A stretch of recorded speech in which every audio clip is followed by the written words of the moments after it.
Hello बच्चों, let's see this question. The question says we were beckoning to him, calling Shirley. Why did the seagull's father and mother threaten him and cajole him to fly?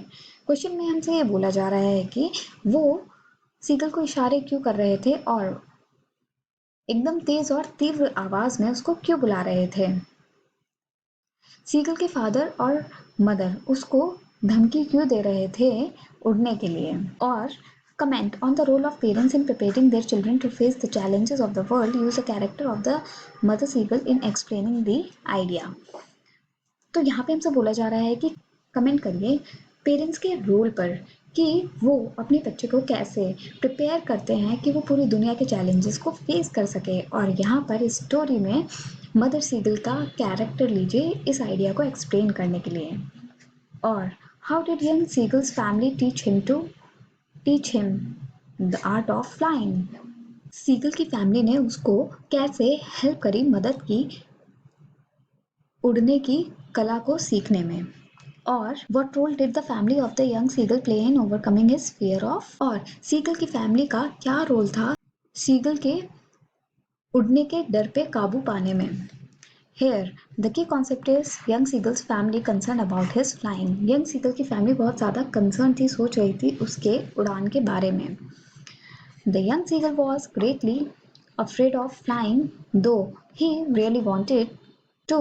He felt certain that his wings would never support him and could not get himself to fly like his siblings. तो young seagull जो है वो उड़ने की वजह से बहुत ज़्यादा डरा हुआ था, बल्कि वो चाहता था उड़ना फिर भी। और वो ये सोच रहा था कि उसके जो पंख हैं वो उसको बिल्कुल भी साथ नहीं देंगे जब वो उड़ेगा, जैसे कि उसके भाई बहनों के पंख उसका साथ दे रहे हैं। His parents, brother, sister decided to leave him alone, but soon he became mad with hunger. He saw his mother with a piece of fish in her beak, reaching to him at a little distance. The sight of a fish maddened him, so he dived at the fish without thinking about the result. तो उसके parents, भाई बहन ने decide किया कि वो लोग उसको एकदम अकेला छोड़ देंगे और जल्दी ही वो भूख के मारे पागल हो जाएगा। तो उसने अपनी मदर को देखा कि वो अपनी बीक में, अपनी चोंच में फिश का एक पीस लेकर जा रही हैं, जो कि उसके पास ही पहुंच रही हैं और बहुत ही कम डिस्टेंस पे हैं। और ये जो साइट थी उसने सीगल को भूख के मारे और भी पागल कर दिया। तो उसने कुछ नहीं सोचा, उसने बस पानी में उसने बस गोता लगा दिया उस फिश पर, बिना कुछ भी सोचे कि क्या हो सकता है आगे।